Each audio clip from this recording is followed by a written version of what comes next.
Hello everyone, welcome to this channel. Friends, आज की video में हम डिस्कस करेंगे सीटेट 2022-23 के लिए कुछ इंपॉर्टेंट क्वेश्चंस। ये क्वेश्चंस की सीरीज़ उन स्टूडेंट्स के लिए काफ़ी हेल्पफुल है जिनका आने वाले शिफ्ट में सीटेट का एग्ज़ाम होने वाला है।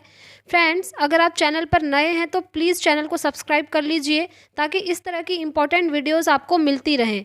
पहला क्वेश्चन आपके सामने है, बुद्धि का स्पीयरमैन परिभाषा में कारक जी है। देखिए फ्रेंड्स, ये जो स्पीयरमैन है, इन्होंने भी बुद्धि से रिलेटेड एक सिद्धांत दिया था। ठीक है, इन्होंने बोला था बुद्धि दो तत्वों से मिलकर बनी होती है। एक होता है जी फैक्टर, जिसे हम कहते हैं जनरल यानी कि सामान्य, और दूसरा होता है स्पेसिफिक फैक्टर, जिसे हम हिंदी में कहते हैं विशिष्ट तत्व। ठीक है, तो इसमें पूछा है कि बुद्धि की जो स्पीयरमैन परिभाषा है उसमें जो जी फैक्टर की उन्होंने बात करी है वह इनमें से कौन सा है। तो जी यहाँ इनमें से कौन सा होगा, मैंने अभी आपको बताया सामान्य बुद्धि। ठीक है, और अगर एस पूछा होता जी की जगह तो आप टिक करते विशिष्ट बुद्धि में, फिर यहाँ पर एक ऑप्शन होता विशिष्ट बुद्धि। ठीक है, तो इसका राइट आंसर हो जाएगा ऑप्शन डी, सामान्य बुद्धि। नेक्स्ट क्वेश्चन देखेंगे, बहुबुद्धि के सिद्धांत के संदर्भ में एयरफोर्स पायलट बनाने के लिए निम्नलिखित में से कौन सी बुद्धि की आवश्यकता होगी। देखिए, एयरफोर्स पायलट की बात हो रही है, तो पायलट के अंदर कौन सी बुद्धि होती है, गतिक। ठीक है, जिसे हम इंग्लिश में कहते हैं काइनेस्थेटिक, ये आप ध्यान रखेंगे। नेक्स्ट क्वेश्चन डिस्कस करेंगे, यह तथ्य कि बच्चों को सांस्कृतिक रूप से प्रासंगिक ज्ञान की आवश्यकता होती है निम्नलिखित में से किस व्यक्ति से संबंधित है। ऐसा किसने बोला है, ये बोला है फ्रेंड्स लेव वाइगोत्स्की ने। ठीक है, सांस्कृतिक, मैंने आपको वाइगोत्स्की की थियोरी के टाइम पे बताया था कि इन्होंने तीन चीज़ों को इम्पोर्टेंस दी है, सोसाइटी, कल्चर एंड लैंग्वेज, समाज, संस्कृति और भाषा को। तो यहाँ पर क्वेश्चन में सांस्कृतिक रूप पूछा है, संस्कृति, तो इसके बारे में बात करते हैं लेव Vygotsky. Option A is the right answer. ठीक हो गया। नेक्स्ट क्वेश्चन डिस्कस करेंगे, शिक्षण का विकासात्मक परिप्रेक्ष्य शिक्षकों से यह मांग करता है कि विकासात्मक परिप्रेक्ष्य, पहला ऑप्शन है इस प्रकार का अधिगम उपलब्ध कराएं जिसका परिणाम केवल संज्ञानात्मक क्षेत्र के विकास में हो। यहाँ पर बात कर दी है इन्होंने केवल संज्ञानात्मक क्षेत्र के विकास की, तो यह ऑप्शन नहीं होगा। ठीक है, केवल वाली चीज़ें कभी भी ऑप्शन में सही नहीं बैठती हैं फ्रेंड्स। कठोर अनुशासन बनाए रखने वाले बने क्योंकि बच्चे अक्सर प्रयोग करते हैं। देखिए फ्रेंड्स, कठोर अनुशासन, रिजिड डिसिप्लिन भी जो है अच्छा नहीं होता है, ये ऑप्शन भी बाहर हो गया। देखिए, वन बाय वन हम एलिमिनेट करना सीख रहे हैं ऑप्शन को।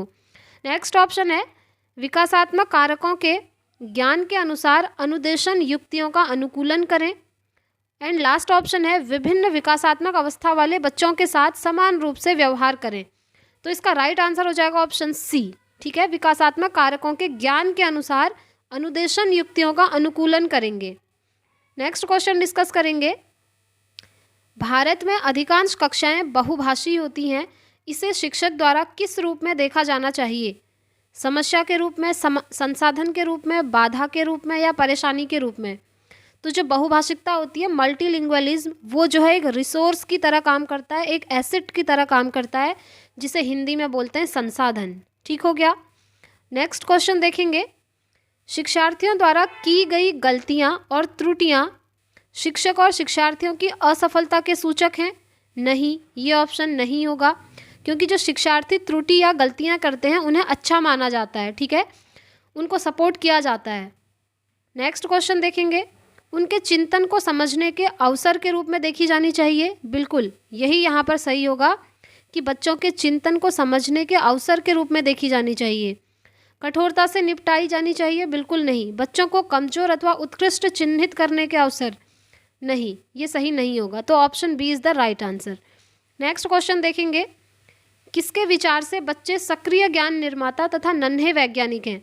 आपको याद होगा पियाजे की थियोरी जब मैंने करवाई थी, वहाँ पर बताया था कि पियाजे कहते हैं जो बच्चे होते हैं वो नन्हे वैज्ञानिक कहलाते हैं, और वो जो है सक्रिय ज्ञान का निर्माण करते हैं, यानी कि एक्टिव कंस्ट्रक्टिविस्ट होते हैं। तो ये बात कही थी पियाजे ने। ठीक हो गया। नेक्स्ट क्वेश्चन डिस्कस करेंगे, बाल केंद्रित शिक्षा शास्त्र का क्या अर्थ है। बाल केंद्रित वो होता है फ्रेंड्स जहाँ पर बच्चे को केंद्र में रखा जाता है। ठीक है, बच्चों को शिक्षक का अनुगमन और अनुकरण करने के लिए कहना नहीं, बच्चों की अभिव्यक्ति और उनकी सक्रिय भागीदारी को महत्व देना। बिल्कुल ये बेस्ट है फ्रेंड्स, जहाँ भी बच्चा सक्रिय रूप से भागीदारी कर रहा है या फिर उसकी अभिव्यक्ति को इम्पोर्टेंस दी जा रही है तो वो ऑप्शन हमेशा सही होता है। ठीक है, तो B option is the right answer. Next question देखेंगे, जटिल परिस्थिति को संसाधित करने में शिक्षक बच्चों की सहायता कर सकता है। कोई भी सहायता न देकर जिससे बच्चे अपने आप निर्वाह करना सीखें, या फिर उस पर एक भाषण दे करके, या फिर कार्य को छोटे छोटे हिस्सों में बांटने के बाद निर्देश लिखकर, या फिर प्रतियोगिता को बढ़ावा देकर और सबसे पहले कार्य पूरा करने वाले को पुरस्कार देकर। तो ये ऑप्शन यहाँ पर सही नहीं होगा। ठीक है, पुरस्कार देना अच्छा नहीं माना जाता है। तो राइट आंसर हो जाएगा फ्रेंड्स यहाँ पर कार्य को छोटे छोटे हिस्सों में बांटने के बाद निर्देश लिखकर। ठीक है, नेक्स्ट क्वेश्चन डिस्कस करेंगे, विकास की गति एक व्यक्ति से दूसरे व्यक्ति में भिन्न होती है, किंतु यह एक डैश नमूने का अनुगमन करती है। ठीक है, ऑप्शन ए है अव्यवस्थित, ऑप्शन बी है अप्रत्याशित, ऑप्शन सी है क्रमबद्ध और व्यवस्थित, ऑप्शन डी है एड़ी से चोटी। तो इसका राइट आंसर हो जाएगा ऑप्शन सी क्रमबद्ध और व्यवस्थित। ठीक है, विकास यही होता है फ्रेंड्स, ये आप ध्यान रखेंगे। नेक्स्ट क्वेश्चन है, विकास के लिए निम्नलिखित में से कौन सा एक उचित है, ये बताना है। सामाजिक सांस्कृतिक संदर्भ विकास में महत्वपूर्ण भूमिका का निर्वाह करता है, ये तो बिल्कुल सही हो गया। और भी देख लेते हैं, विकास एक आयामी है, नहीं। विकास पृथक होता है, नहीं। विकास जन्म के साथ प्रारंभ होता है और समाप्त हो जाता है, नहीं। विकास तो जन्म से मृत्यु तक चलता है। ठीक है, ये आपको ध्यान रखना है। तो इसका राइट आंसर हो जाएगा ऑप्शन ए, सामाजिक सांस्कृतिक संदर्भ विकास में एक महत्वपूर्ण भूमिका का निर्वाह करता है। नेक्स्ट क्वेश्चन डिस्कस करेंगे, व्यक्तियों में एक दूसरे से भिन्नता क्यों होती है, ये बताना है। जन्मजात विशेषताओं के कारण, वंशानुक्रम और वातावरण के बीच अन्योन्य क्रिया के कारण। बिल्कुल यही ऑप्शन यहाँ पर सही हो जाएगा फ्रेंड्स। जो व्यक्तियों में एक दूसरे से भिन्नता मिलती है वो हेरिडिटी और एनवायरनमेंट के बीच जो अन्योन्य क्रिया होती है उसी के कारण होती है। ठीक है, फिर भी और ऑप्शन देख लेते हैं। प्रत्येक व्यक्ति को उसके माता पिता से जीनों का भिन्न समुच्चय प्राप्त होने के कारण। देखिए फ्रेंड्स, ओनली जीन रिस्पॉन्सिबल नहीं होते हैं। ठीक है, व्यक्ति के अंदर जो भी चेंजेस आते हैं वो जीन्स तो होते ही हैं, जिसे हम वंशानुक्रम कहते हैं, साथ में वातावरण भी रिस्पॉन्सिबल होता है, क्योंकि बच्चा जिस वातावरण में रहेगा वो उस तरह का बन जाएगा। ठीक है, इसीलिए option B is the right answer. Next है वातावरण के प्रभाव के कारण, यहाँ पर ओनली वातावरण की बात करिए तो ये ऑप्शन बाहर हो गया। नेक्स्ट क्वेश्चन देखेंगे, बच्चे के सामाजिकरण में परिवार कौन सी भूमिका निभाता है, रोमांचकारी, मुख्य, गौड़ या कम महत्वपूर्ण। ये तो सभी का सही हो जाएगा आंसर कि बच्चे के सामाजिकरण में परिवार जो है मुख्य भूमिका निभाता है, क्योंकि सबसे पहले बच्चा परिवार में ही जन्म लेता है। तो बच्चे के सामाजिकरण के लिए जो परिवार होता है वो मुख्य रूप से रिस्पॉन्सिबल होता है। ठीक है, यहाँ पर कम महत्वपूर्ण लिखा है, ये गलत हो जाएगा। Option B is the right answer, मुख्य भूमिका। ठीक हो गया। नेक्स्ट क्वेश्चन देखेंगे, एक बच्चा कहता है धूप में कपड़े जल्दी सूखते हैं, वह कौन सी समझ को प्रदर्शित कर रहा है। अहम केंद्रित चिंतन, कार्यकरण, विपर्ययी चिंतन या प्रतीकात्मक विचार। राइट आंसर हो जाएगा कार्यकरण। ठीक हो गया। नेक्स्ट क्वेश्चन देखेंगे, पियाजे के अनुसार बच्चों का चिंतन वयस्कों से डैश में भिन्न होता है बजाय डैश के। देखिए फ्रेंड्स, ये आपको ध्यान रखना है कि पियाजे के अनुसार जो बच्चों का चिंतन होता है वो प्रकार में भिन्न होता है, यानी कि टाइप में अलग होता है, बट या फिर आप कह सकते हैं क्वालिटी में, नो सॉरी देखिए, पियाजे के अनुसार बच्चों का चिंतन वयस्कों से प्रकार में तो अलग अलग होता है, आप कह सकते हैं टाइप में अलग होता है, बट बजाय की मात्रा के। ठीक है, इसको मैं एक्सप्लेन कर देती हूँ कि बच्चे जो चीज़ भी सोचते हैं और जो वयस्क सोचते हैं उनकी क्वांटिटी यानी कि मात्रा सेम होती है, सेम अमाउंट में सोचते हैं बच्चे और वयस्क, बट सोचने का जो तरीका होता है, सोचने का जो प्रकार होता है, ठीक है, वो डिफरेंट होता है। अब आप ये क्वेश्चन कर लेंगे क्योंकि ये क्वेश्चन बहुत बार अलग अलग तरीके से आया हुआ है। ठीक हो गया। नेक्स्ट क्वेश्चन डिस्कस करेंगे, वाइगोत्स्की के अनुसार बच्चे सीखते हैं, कैसे सीखते हैं। देखिए, परिपक्व होने से, अनुकरण से, वयस्कों और समवयस्कों के साथ परस्पर क्रिया से या फिर पुनर्बलन प्रदान किया जाता है। राइट आंसर होगा ऑप्शन सी, जो बच्चे होते हैं वो वयस्कों और समवयस्कों के साथ परस्पर क्रिया करके सीखते हैं। ठीक है, ये चीज़ कही थी वाइगोत्स्की ने, ये आप ध्यान रखेंगे।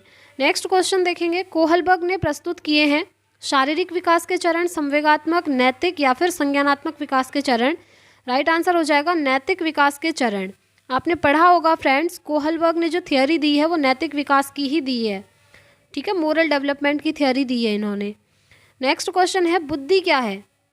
एक एकल और जातीय है, दूसरों के अनुकरण करने की योग्यता है, एक विशिष्ट योग्यता है, या सामर्थ्यों का एक समुच्चय है? तो फ्रेंड्स, जो इंटेलिजेंस होती है, बुद्धि होती है, वो सामर्थ्यों का एक समुच्चय होती है। ठीक है, हम ये नहीं कह सकते कि बुद्धि जो है अकेली है या दूसरों के अनुकरण से ही आपको मिलती है या एक विशिष्ट योग्यता है, वो सामर्थ्यों का एक पूरा समुच्चय होती है। ठीक हो गया, option D is the right answer. Next question है, भाषा विकास के लिए प्रारंभिक बचपन कौन सा काल है? बताइए। अमहत्वपूर्ण, अति संवेदनशील, निरपेक्ष या कम महत्वपूर्ण? राइट आंसर हो जाएगा अति संवेदनशील। ठीक है, क्वेश्चन देख लेते हैं एक बार इसको अगेन। भाषा विकास के लिए प्रारंभिक बचपन कौन सा काल है? बिल्कुल, प्रारंभिक बचपन की बात हो रही है, तो वो अति संवेदनशील होता है। नेक्स्ट क्वेश्चन देखेंगे, आकलन क्या है? बच्चों में प्रतियोगात्मक भावना को सक्रिय रूप से बढ़ावा देता है। ठीक है, नेक्स्ट ऑप्शन देखेंगे, सीखने को सुनिश्चित करने के लिए तनाव और दबाव को उत्पन्न करता है। नहीं। सीखने में सुधार का एक तरीका है, या फिर बच्चों को लेबल करने और वर्गीकृत करने की अच्छी रणनीति है। लेबल करना, कैटेगराइज करना, वर्गीकृत करना, ये सब नेगेटिव चीज़ होती हैं, तो सही होना है या तो ऑप्शन ए को या तो सी को। देखिए, इसमें राइट आंसर हो जाएगा ऑप्शन सी, सीखने में सुधार का एक तरीका है। आकलन के द्वारा आप क्या करेंगे, बच्चों को जहाँ जहाँ पर सीखने में कमियाँ आ रही हैं, पहले उन कमियों का पता लगाएंगे, पता करने के बाद उन कमियों का दूर करेंगे। ठीक है, उन कमियों का उपचार करेंगे, तो सीखने में जो सुधार का एक तरीका है वही आकलन कहलाता है। ठीक फ्रेंड्स, नेक्स्ट क्वेश्चन देखेंगे, आजकल बच्चों की गलत धारणाओं को वैकल्पिक अवधारणाएं कहते हैं, कहने की एक प्रवृत्ति है, इसे क्या कहा जाता है?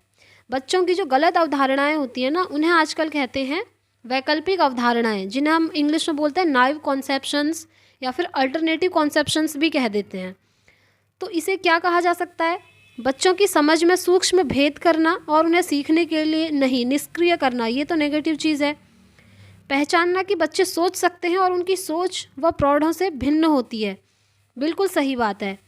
ये पहचाना जाता है इससे कि बच्चे भी सोच सकते हैं, बट जो उनकी सोच होती है वो प्रौढ़ों से थोड़ा सा अलग होती है। मतलब जो वयस्क होते हैं, जो अडल्ट होते हैं, उनकी सोच से डिफरेंट होती है। ठीक है, यही कहा जाता है। और ऑप्शंस भी देख लेते हैं, बच्चों की गलतियों की व्याख्या के लिए मनोहारी शब्द का प्रयोग करना नहीं, बच्चों को उनकी सोच में प्रौढ़ों के समान मानना।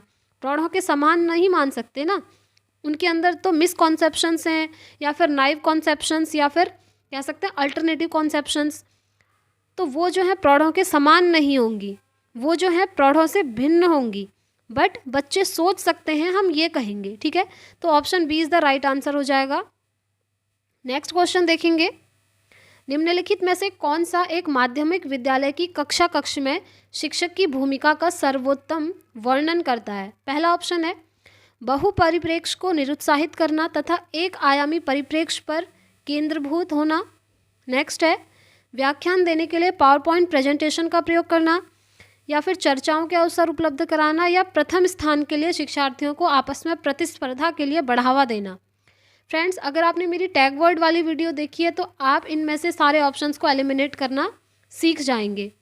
यहाँ पर इन्होंने बात करी है एक आयामी परिप्रेक्ष्य की, तो ये ऑप्शन सही नहीं होगा, क्योंकि एक ही आयाम सही नहीं माना जाता है। दूसरा है व्याख्यान देने के लिए, व्याख्यान, ये चीज़ भी नेगेटिव होती है। और यहाँ पर देखिए ऑप्शन डी में लिखा है कि आपस में प्रतिस्पर्धा, कंपटीशन भी हमेशा नेगेटिव माना जाता है। आप बच्चों में कंपटीशन नहीं कर सकते। आप ये नहीं कह सकते कि प्रथम स्थान जिस बच्चे ने पाया है वो अच्छा है, जिस बच्चे ने सेकंड स्थान पाया है वो उससे थोड़ा कम अच्छा है। इस तरह से आप कंपटीशन करवा करके उनको कैटेगराइज नहीं कर सकते हैं, ठीक है, इसीलिए डी ऑप्शन भी बाहर। तो option C is the right answer. चर्चाओं के अवसर उपलब्ध कराएंगे आप, ठीक हो गया। नेक्स्ट क्वेश्चन है, विकास के बारे में निम्नलिखित में से कौन सा एक कथन सही है? सही कथन चूज करना है। विकास जन्म से किशोरावस्था तक आगे की ओर बढ़ता है और फिर पीछे की ओर। ये तो कोई बात ही नहीं हुई फ्रेंड्स कि सब किशोरावस्था तक जो विकास है आगे की तरफ बढ़ेगा और फिर पीछे की तरफ बढ़ जाएगा। मतलब किशोरावस्था तक आपकी एज बढ़ रही है और उसके बाद एज कम हो जाएगी, ऐसा नहीं होता ना। नेक्स्ट है, विकासात्मक परिवर्तन एक सीधी रेखा में आगे जाते हैं। नहीं, सीधी रेखा में विकासात्मक परिवर्तन नहीं होता है। नेक्स्ट है, विकास भिन्न व्यक्तियों में भिन्न गति से होता है। ये सही बात है फ्रेंड्स, हर व्यक्ति में जो विकास है वो अलग अलग गति से होता है, ठीक है। कोई बच्चा जल्दी किसी चीज़ को समझ जाता है, कोई बच्चा उसी चीज़ को समझने में ज़्यादा टाइम ले सकता है। या फिर अगर फिज़िकल बॉडी की बात करें तो कोई बच्चा जल्दी थोड़ा डेवलप हो जाता है, कोई थोड़ा टाइम लेकर डेवलप होता है, ठीक है। आगे बढ़ेंगे। अब नेक्स्ट क्वेश्चन पढ़ने की तो ज़रूरत ही नहीं है, नेक्स्ट ऑप्शन। अब नेक्स्ट क्वेश्चन है, मध्य बचपन अवधि, ठीक है, मिडिल चाइल्डहुड की स्टेज कौन सी होती है? इनमें से आपको ये चूज़ करना है। 10 वर्ष के बाद, जन्म से 2 वर्ष, 2 वर्ष से 6 वर्ष, या फिर 6 वर्ष से 11। तो इसका राइट आंसर हो जाएगा ऑप्शन सी। 6 to 11 ईयर्स जो होती है उसे हम कहते हैं मिडिल चाइल्डहुड, यानी कि मध्य बाल्यावस्था या मध्य बचपन की अवधि कह देते हैं। फ्रेंड्स, अब हम कुछ ईवीएस के क्वेश्चंस डिस्कस कर लेते हैं। देखिए, हाथियों के झुंड की सरदार कौन होती है? हाथियों के झुंड की जो सरदार होती है वो सबसे बड़ी या सबसे बूढ़ी मादा हथिनी होती है, ठीक है। ये इंपॉर्टेंट क्वेश्चन है फ्रेंड्स, बहुत बार पूछा जा चुका है। एक वयस्क हाथी एक दिन में कितना घास फूस खा सकता है? तो एक वयस्क हाथी एक दिन में 100 kg खा सकता है घास फूस, ठीक है। नेक्स्ट क्वेश्चन देखेंगे, हाथी एक दिन में कितना सोता है? एक हाथी एक दिन में 2 to 4 आवर तक सोता है, ठीक हो गया। नेक्स्ट क्वेश्चन है, हाथी के बड़े बड़े कान किस काम में आते हैं? आपने देखे होंगे ना, हाथी के बड़े बड़े कान होते हैं, तो जो उसके कान होते हैं फ्रेंड्स वो पंखे की तरह काम करते हैं, यानी कि हाथी को ठंडा फील कराते हैं, कूल फील कराते हैं उसके जो कान होते हैं, ठीक है। नेक्स्ट क्वेश्चन है, एक झुंड में कितने हाथी होते हैं? तो एक झुंड में 10 से 12 मादा हथिनी होती हैं और कुछ यंग वंस होते हैं, ठीक हो गया। नेक्स्ट क्वेश्चन देखेंगे, खेजड़ी गांव कहाँ स्थित है? फ्रेंड्स, जो खेजड़ी गांव है वो जोधपुर राजस्थान में स्थित है।